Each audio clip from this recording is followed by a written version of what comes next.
Agora entramos no caso das funções compostas, que na bibliografia eu deixei mais um link para vocês verificarem e acessarem as informações sobre ela. É como se fosse uma combinação de duas funções. Olhamos a imagem. A f é a função inicial, digamos assim, leva valores do conjunto A para o conjunto B, onde A é o conjunto do domínio, B é o conjunto contradomínio dessa função. E já a função g pega esses valores que a f deixou em B e leva para um outro conjunto, o conjunto C. Logo, se quisermos levar diretamente do conjunto A para o C, seguindo essa mesma ordem, essa mesma lógica, teremos uma função h, que seria g composta com a f. Em alguns livros dizem para ler-se g bola f, então fica à vontade, o critério é livre, como quiser interpretar. O mais importante é conseguir identificar e empregar isso da maneira correta, que seria como se pegasse toda a imagem do B, da função f, que seria o conjunto B, e colocasse no domínio da função g, que seria o nosso B ali, inclusive. Vamos arrumar.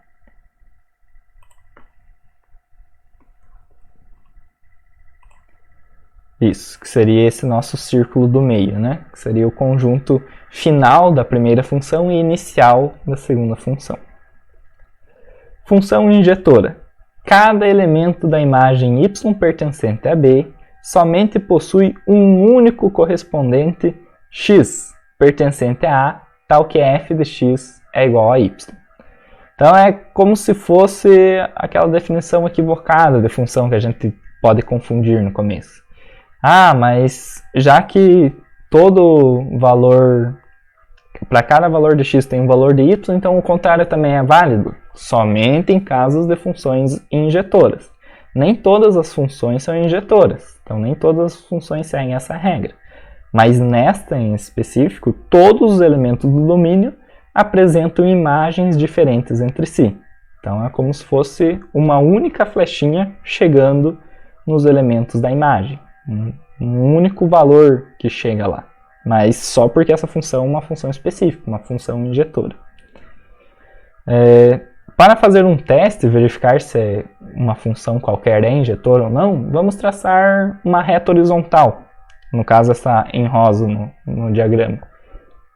Percebemos que se ela cortar e interceptar, tiver um ponto em comum com o gráfico da função em apenas um ponto, então a função é injetora. Isso válido para todas as retas horizontais.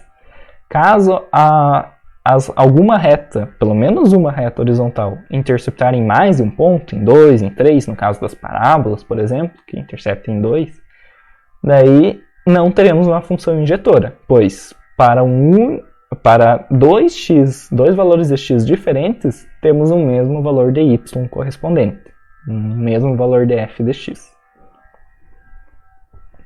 Função bijetora.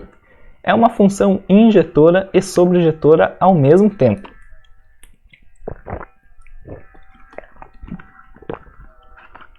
Por exemplo, as funções inversas. Então, lembrando o que é injetora e o que é sobrejetora. Sobrejetora, onde o conjunto imagem é igual ao conjunto do contradomínio, e função injetora, onde todos os valores de x levam para valores de y diferentes. Tem uma única imagem para cada valor de x. Logo, as funções inversas que veremos a seguir possuem essas duas propriedades. E a função inversa seria o quê? É uma função onde a gente coloca um menos 1 ali para representar ela, que é como se ela tivesse invertida. Lembrando que o expoente negativo é como se você invertesse a base, o numerador e o denominador de uma fração, né? Então, se você tiver um número inteiro, você inverte, deixa o numerador 1 e o denominador o próprio número. E aqui seria análogo assim, a nossa ideia, mas não se trata de números, e sim de conjuntos, de funções. Então, vejamos o diagrama. Se a função f leva os elementos x do conjunto A, nosso domínio, para elementos y de um conjunto B, a nossa imagem, Então, a f menos 1 de x, que seria a nossa função inversa, faz o contrário. Leva os elementos y do conjunto B para os elementos x do conjunto A. Logo, podemos escrever que f de x é igual a y e a f menos 1 de y é igual a x. E então, analisando essa curiosidade, verificamos que elas seguem as regrinhas de injetoras e sobredijetoras, porque nesse caso, obviamente, a imagem da função f tem que ser igual ao domínio da função f menos 1, e o contrário também. O domínio da função f tem que ser igual à imagem da função f menos 1, a sua inversa. Podemos já pensar em algumas combinações e ficar brincando. E se a gente pegar a e e aplicar a f e a f menos 1 juntas, uma depois da outra, uma em seguida da outra? Conforme vemos aqui nas flechinhas, pegamos um x qualquer do domínio da f e aplicamos ele na função. Viemos para o y. Se aplicarmos a f menos 1 em seguida, pegarmos o mesmo y, voltaremos para o x. Então, se eu fizer uma função composta aqui, que nós já vimos, o f bola g, no caso, a f composta com a g de x, e aplicarmos nessa função inversa, teremos que o x vai para o y e já volta para ele mesmo. Logo, a f composta com a f menos 1 retorna no nosso valor inicial, que veremos a seguir nas propriedades. Mas antes, vamos dar um exemplo. Ou melhor, vamos calcular a nossa função inversa. Como que a gente encontra ela?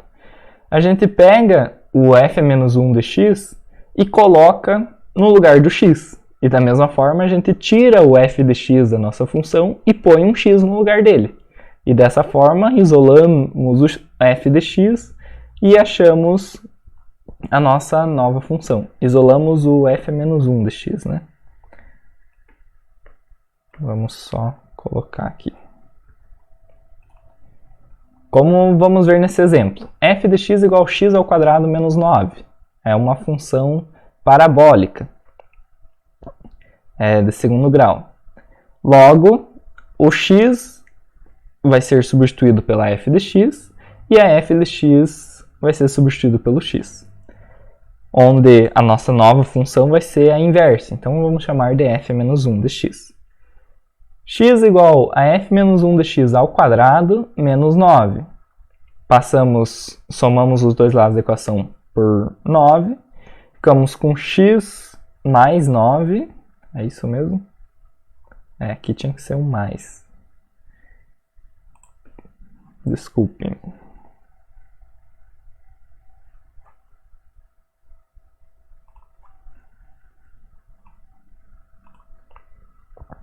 X menos 9 é igual a f menos 1 de x ao quadrado. Daí agora f menos 1 vai ficar como raiz quadrada de x menos 9. Logo, essa é a nossa função inversa. Só que percebamos que ela é só o lado positivo da raiz. Não tem os valores negativos, né? Ou se nós tirarmos aqui, vamos ter duas funções. As funções parciais, né? Dividida em função com mais raiz e menos raiz. Vamos até colocar aqui, que ela pode ser mais ou menos raiz disso. Beleza? Agora sim, agora vamos ver as propriedades dela, que é o caso que já chama atenção de cara quando conhecemos essa função. Um caso interessante é que ela tem simetria com a reta identidade. Então, sempre que pegarmos a reta y igual a x, ou f de x igual a x, e usarmos ela como um espelho, podemos obter funções inversas de outras funções já conhecidas. Agora, o caso que eu comentei anteriormente. A f composta com ela mesma retorna no próprio x. Terceira propriedade. A f-1 inversa dela é a própria f de x. Então, é também razoável de se compreender, né? Você pega uma função, inverte ela e depois inverte de novo, é como se fosse desinverter, ela retorna para a própria função. Propriedade 4. Compõe duas funções quaisquer, f composta com g, f bola g, e daí inverte. aí o resultado vai ser a composta, mas em ordem contrária. Vamos tomar esse cuidado. Vai ser a g menos 1, a inversa da g, composta com a f menos 1. Ou seja, você primeiro vai colocar o valor do x na f, daí você vai aplicar a função g. Enquanto que antes de colocar a invertê-la, nós vamos pegar e aplicar o x na função g. E daí o resultado da g de x nós vamos aplicar na função f. Vejamos aqui um gráfico de uma função espelhada. Espelhada com relação ao eixo x, que seria, no caso, as funções modulares, onde todos os valores são positivos. Se x ao quadrado menos 4 for uma função f, no caso essa desenhada em vermelho ali embaixo, pontilhado, temos uma função parabólica quadrática de segundo grau, normal. Já a função em azul é um módulo dessa função. Então, ficamos com módulo de x quadrado menos 4. Logo, temos uma função com todos os valores de y da imagem positivos ou iguais a zero. Por isso que é como se tivesse rebatido os valores para cima, espelhado. E aqui o título, né, do nosso assunto, funções modulares. Sempre que se tratar de módulo, que nós colocarmos essa informação ali, temos que saber que são funções modulares e que todos os valores serão positivos, maiores ou iguais a zero. E é como se fosse a aplicação de raiz quadrada e ao quadrado ao mesmo tempo. Então, se eleva um termo ao quadrado e tira a raiz, ele fica um número positivo. É como se fosse um módulo. Então, são uma igualdade. Para qualquer valor de x pertencente aos reais, para podermos colocar em funções, né, e fazermos gráficos assim. Propriedades do módulo. Se ele for igual a, com a maior ou igual a zero, então ou seja, positivo, então nós temos duas opções, e únicas. Ou o x vai ser igual a menos a, ou ele vai ser igual a mais a, positivo ou negativo. Porque, independente de quais valores desse eu colocar dentro do módulo, quando eu resolver o módulo, vai resultar no a positivo. Agora, se eu comparar dois módulos e igualá-los, os dois valores serão positivos, independente se os valores dentro deles, se os elementos x e y, são positivos ou negativos. Logo, a solução é qualquer uma dos dois sinais. Ou eles são iguais entre si, ou eles são um positivo e outro negativo. Se o x for menor que um a, com um a positivo, então, se o x em módulo, né, for menor que o a, então o x estará entre esses dois pontos, o menos o a e o a. Porque para qualquer valor negativo maior que o menos a, nós teremos que o módulo dele será menor do que o a positivo. E assim também vale para o caso positivo, né? Obviamente. Agora, tratamos com o módulo de x maior do que a, com a maior ou igual a zero. Se ou o x vai ser maior do que o a positivo, ou ele vai ser menor que o menos a, que o a negativo, né? Porque, lembrando lá do nosso gráfico, desculpe, vamos voltar, né, para o gráfico. Vamos pegar valores aqui menor que o menos 2. Então, para qualquer valor menor que o menos 2, o valor do módulo vai ser positivo. Para qualquer valor do maior que um mais 2 vai ser positivo também. E nesse caso, eu quero valores maiores do que o nosso ponto analisado, né?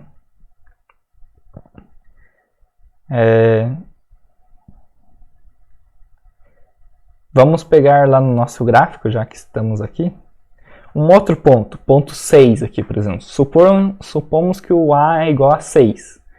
E nesse gráfico aqui, que não corresponde ao gráfico da função analisada, o módulo do nosso valor analisado tem que ser maior do que 6. Então, mesmo que eu pegue x menores aqui, ó, aqui menos 3, menos 4, menos 5, quando eu aplicar na função, ele vai dar um valor positivo e maior do que 6. E, analogamente, para os casos positivos também. Beleza? Então, é por isso que tem as duas as duas pontas, né? Ou ele vai ser maior que o positivo ou ele vai ser menor que o negativo. E já o produto x com y em módulo podem ser separados, podem ser evidenciados. Eles podem sair do módulo em módulos separados. E sempre que tivermos expoentes pares, no caso da forma de 2n, pode ser x ao quadrado, x à quarta, x à sexta, o módulo pode entrar ou sair do expoente tranquilamente, visto que o número sempre vai ser maior que zero, sempre será positivo. E deixo para os próximos, para vocês, alguns exercícios aqui, beleza? Muito obrigado pela atenção.